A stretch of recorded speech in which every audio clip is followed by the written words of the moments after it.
देखिए, नीतीश कुमार जी का भाजपा से अलग होना यह गेम प्लान 2024 है। जदयू मतलब सत्ता भोगियों की पार्टी, एक सत्ता भोगी का मंच। जिनको सत्ता सुख लेना है वो जदयू के मंच पर चले जाएं।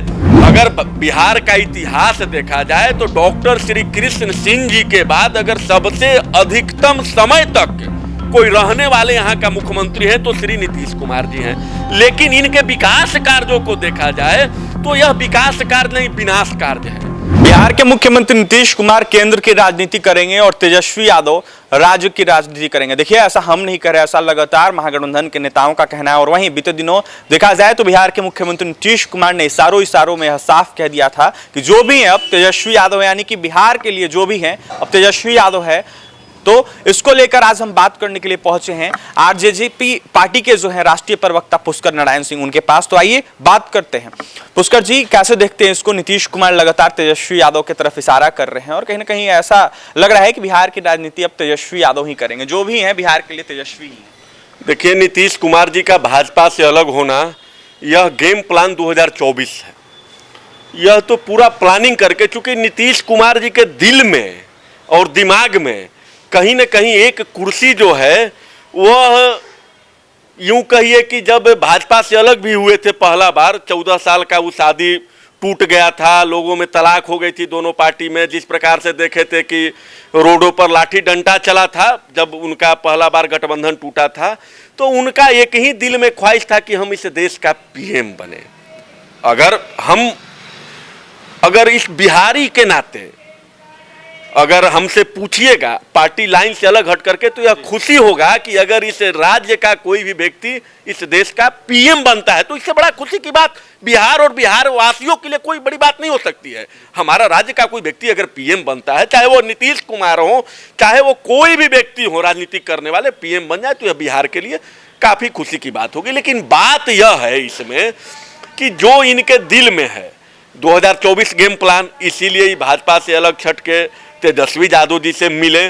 तो अब जब ये, चूंकि इनके पास तो अपना कोई जनाधार है नहीं, जदयू मतलब सत्ता भोगियों की पार्टी, एक सत्ता भोगी का मंच। जिनको सत्ता सुख लेना है वो जदयू के मंच पर चले जाएं। किसी भी पार्टी के जो पूर्व विधायक हो टूट करके जाते हैं, वहां पर मंत्री बनते हैं। मतलब कहने का मतलब कि जो अपना सत्ता में सुख लेना है वो अपना लेते हैं। तो सत्ता भोगियों का एक मंच है जदयू। इनके पास कोई अपना वोट बैंक रहा नहीं इनके पास, क्योंकि जितना साल अगर बिहार का इतिहास देखा जाए तो डॉक्टर श्री कृष्ण सिंह जी के बाद अगर सबसे अधिकतम समय तक कोई रहने वाले यहाँ का मुख्यमंत्री है तो श्री नीतीश कुमार जी हैं। लेकिन इनके विकास कार्यों को देखा जाए तो यह विकास कार्य नहीं, विनाश कार्य है। आप देख लीजिए बेरोजगारी उठा करके, आप देख लीजिए अभी कहते हैं नीतीश कुमार जी कि हमारे पास इंफ्रास्ट्रक्चर नहीं है। तो जब भारत आजाद हुआ था और कोई किसी भी प्रकार का इंफ्रास्ट्रक्चर नहीं था, तब बिहार के मुख्यमंत्री श्री कृष्ण कुमार जी हुआ करते थे। उस समय उन्होंने इतना फैक्ट्री कहां से लगा दिया? जो लगाया हुआ फैक्ट्री भी है इनके द्वारा बंद कर दिया गया। अपना झूठा दिखावा के लिए, अपना झूठा मतलब ये करने के लिए इन्होंने जो सबसे यहाँ राजस्व वसूली होता था दारू को, उसको इन्होंने बंद कर दिया।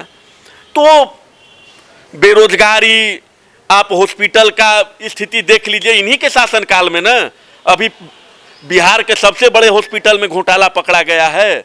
वहाँ के अधीक्षक बोल रहे हैं कि प्रतिदिन वहाँ जो चालान कटता था उसका जो पैसा था प्रतिदिन शाम को जमा होना चाहिए। 2 साल तक अधीक्षक क्या करते रहे?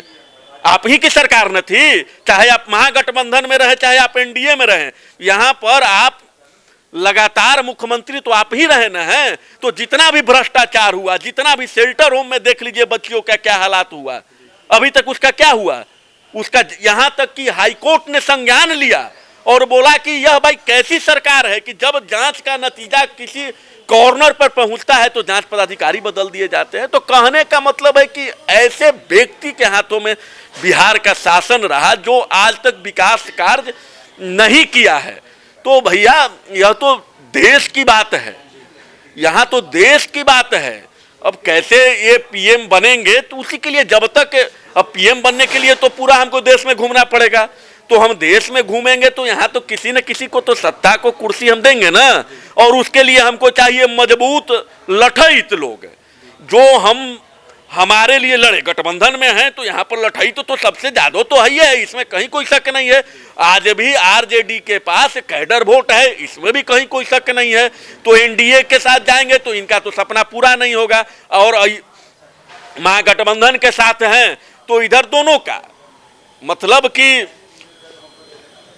आपको आरजेडी का भी सपना पूरा हो जाएगा, जो तेजस्वी यादव जी हैं कि भाई हमको मुख्यमंत्री पद मिल जाए, और इनको भी आरजेडी से सपोर्ट मिल ही जाएगा कि जाइए आप पीएम के लिए आप उम्मीदवार हैं, हमारा सारा संगठन सब है। तो यह इनका प्लान है, इसी पर ये सारा चीज आगे अमल कर रहे हैं, और इसी आधार पर नीतीश कुमार जी लगातार तेजस्वी यादव जी को आगे कर रहे हैं। होना चाहिए, अगर तेजस्वी यादव बन जाते हैं युवा मुख्यमंत्री तो ठीक है, वो भी देख ले जनता।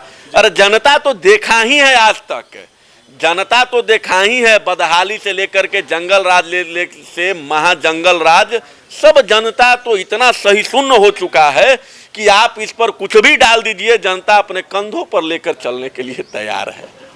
बिहार में जिस तरीके से उद्योग हुआ करता था वो अब नहीं है। देखिए तमाम बातें जो है वो कह रहे थे पुष्कर नारायण सिंह। बता दें आपको कि आरजेपी पार्टी के जो है राष्ट्रीय प्रवक्ता थे पुष्कर नारायण सिंह का यह साफ कहना है कि पहले जिस तरीके से बिहार में उद्योग हुआ करता था वो अब नहीं है। नीतीश कुमार लगातार जिस तरीके से दावे करते थे वो कहीं ना कहीं दावे उनके झूठे हैं, खोखले हैं। तो वहीं तेजस्वी यादव को भी एक बार मुख्यमंत्री बना के देख लिया जाए, उनका कार्य देख लिया जाए क्या कुछ वो करते हैं। तो वहीं नीतीश कुमार को जो है राजद का सपोर्ट मिलेगा, इसी के चलते नीतीश कुमार लगातार जो है तेजस्वी यादव को आगे करते हुए नजर आ रहे हैं। क्या कुछ करते पुष्कर नारायण सिंह आपने सुना है, और भी तमाम खबरों के लिए NBC 24 के साथ बन रहे हैं। बहुत बहुत धन्यवाद।